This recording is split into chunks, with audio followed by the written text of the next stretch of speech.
Hello there, everyone, and welcome to this episode of Drunk Bible Study Bonus Edition. We are talking about Kings 3 through 5, and I wanted to talk about the Proverbs. I think, the Proverbs that somebody wrote. The 3,000 Proverbs that he said. Yeah, exactly. All these Proverbs.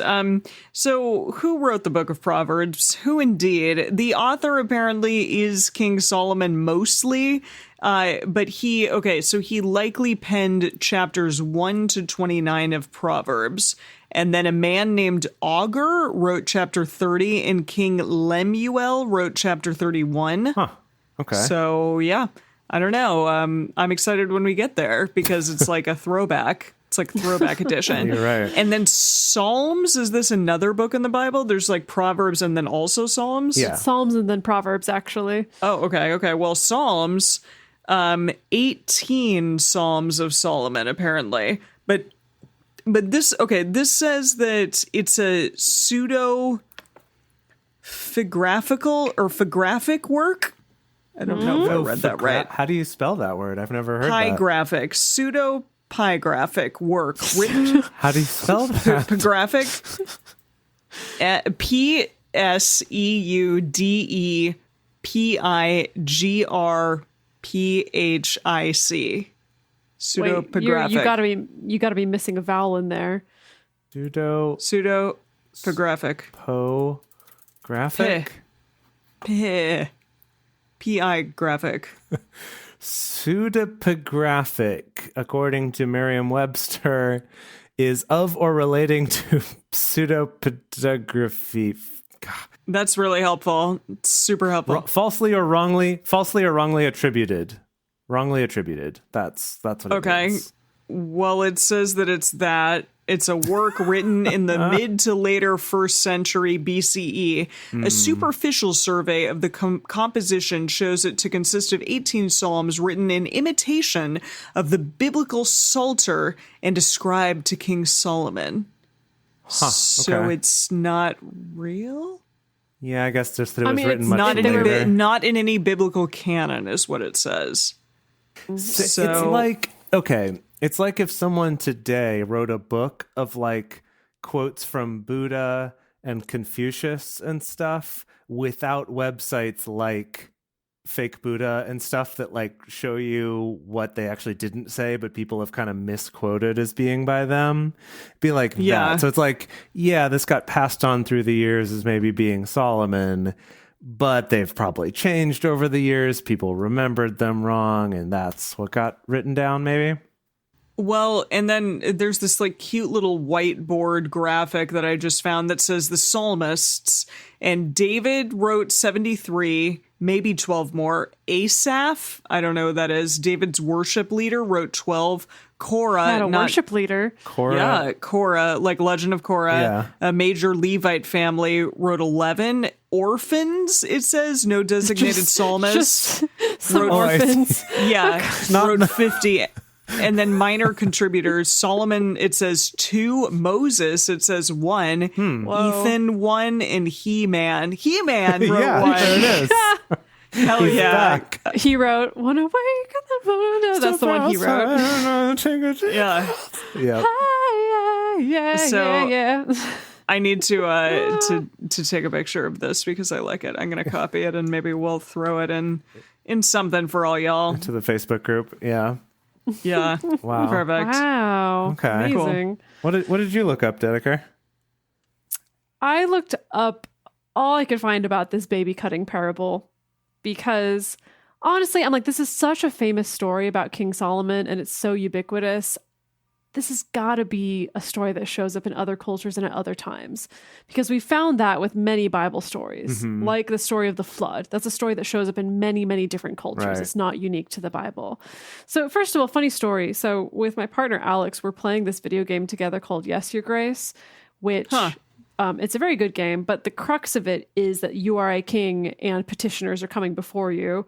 Peasants and knights and stuff like that. And you're like, cut them in half. Well, okay, so they're coming to you with your problems, and the game does a callback to this story where 2 women come before you and they're like this woman rolled on her baby in her sleep and her baby died, and then she swapped the babies. Oh, really? Like literally exactly the same. You know? And so they tell literally the exact same story, and then the game gives you your options. And, and Alex is like, oh gosh, what are we going to do? And I'm like, wait, you don't know this story? He's like, no. I'm like, you don't know the story of King Solomon and the babies? He's like, wait, really? no. Yes, really. He had never, ever, ever heard that story at all. Wow. Yeah. I was like, seriously, this doesn't seem familiar to you at all. He's like, no. So I was like, well, obviously we have to cut the baby in half. And he's like, what? You're like, no, that's clearly the answer. And that was the answer. The game didn't even try to do anything tricksy. It was just like, that was the answer. Okay. Wow. So I thought that was pretty funny. But I looked it up, and sure enough, historians have found specifically, the specific number is there's 22 similar stories in world folklore and literature. So this story shows up in a lot of different places, particularly in India and in the East.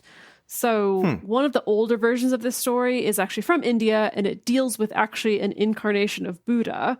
So like the Buddha, when he was in his previous incarnation as the sage Mahosada, who again is this very wise sage. He's judging this case between a woman and a yakshini who's disguised as a woman. And a yakshini is kind of like a nature spirit, sort of, fun. who's disguised as a woman. So that I thought was interesting because it kind of makes one of the figures maybe a little bit more evil, actually, because they're not actually human. I see. Not just another person. Yeah. And in this story, this incarnation of Buddha, he decides you're going to do a tug of war. So you're each going to tug on the baby, and whoever can pull the baby over the line gets them. And this is different from the kind of slice them in half story because the baby actually gets tugged, and it's like the mother sees that the baby's in pain, and that's what prompts her to be like, no, I'm going to let him go. And so that's how the sage knows, okay, you're the real mother. And then he reveals, you're Yakshini, be gone. And that's how it ends. Oh. Gosh. Yeah, so this story has shown up in a lot of different cultures, often attributed to, the wisdom of a particular king, of just how great he is and what a great judge he is. People are pointing out the fact, or experts are pointing out the fact, that this does resemble the modern detective story, essentially, of kind of giving both a riddle and a test to a certain extent at the same time, and the riddle part of it is interesting because I was also reading about the fact that, like, in this version of the story, these women are specifically named as prostitutes, which is not the case in other versions of the story in other cultures necessarily. Well, and they're like, I didn't know that? And especially, I didn't know that about the story either. I was like, oh, I thought that they were totally just forgot ladies, just women. Same thing. And especially because of the fact that, like, this story doesn't really comment on the fact that they're prostitutes. Like, they don't condemn them necessarily. So, like, why is that important? Right. And some people are pointing out the fact that, like, this is maybe just part of the riddle nature of it, or kind of the mind trap nature of this story, because of the fact that it's like, yeah, these two women are prostitutes, which means they live alone just with each other. They can't afford servants, so no one else is around. They don't have husbands, so no one else is around. And so that's why you can't find any other contextual information about these women. It is kind of like, I think of like those mind trap puzzles of like, we're just going to give you a very limited set of information about this riddle, and now figure out who killed this guy and how. And the answer is always an icicle. Oh yeah. Do you know what I'm talking about? I do. Yeah, I do. You're talking about those like lateral thinking puzzles? Yes. Yeah. That some people are thinking like this may have originated as kind of a lateral thinking puzzle. Huh. Okay. Yeah. Right. Yeah. Anyway, it's that's cool. Fascinating. And of course, this story in particular shows up a ton in art and sculpture and all these things. Wow. Okay. Gosh. All right. So the thing that I tried to look up was about the World English Bible and why the versions don't match each other that we discovered today during the episode. And so get this. So I pulled up the version that we have on our website at drunkbiblestudy.com/read. Which is one that I downloaded as part of a package of like data files for a few different open source translations, or not open source, but public domain translations. And that's the one that I put in our server. So I compared the version that we have on our website with the version from Bible Gateway, and the version from BibleStudyTools.com, as well as the version from the official eBible.org World English Bible site. eBible.org. So that's the one where like they actually publish the latest drafts of this. So that's the official site where they put it. Worldenglish.bible is their official site, but when you look at the translations, it links to eBible.org, which has some other translations, but it seems like kind of a wiki maybe for Bible translations. And anyway, what I found was this.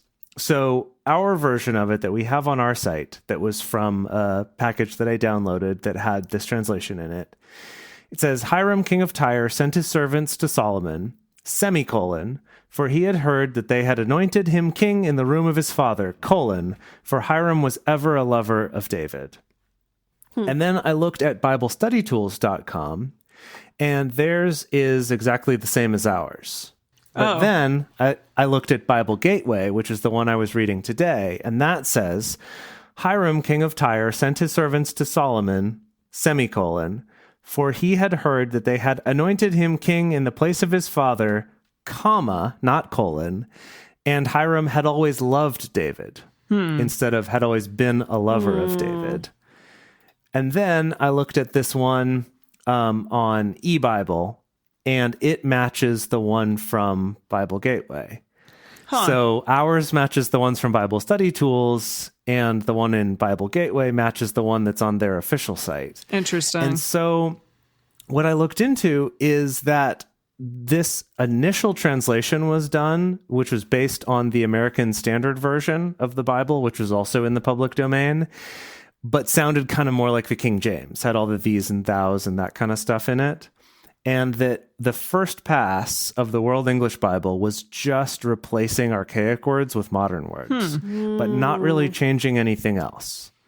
Just keeping it pretty much the same as that version. And then through like secondary passes through it have started adding things like some punctuation, like adjusting punctuation or actually adjusting some things. And then also you can give feedback as a reader if you find typos and things like that, that then they'll release new versions. Oh, fun. So what I've learned is that Bible Gateway apparently has the more recent version, which I looked at like when the file was updated, because I downloaded a new file and I'll see if I can update our site to use the newest version. But it was updated in July of 2020. So wow. super Just now. recently. Yeah. Amazing.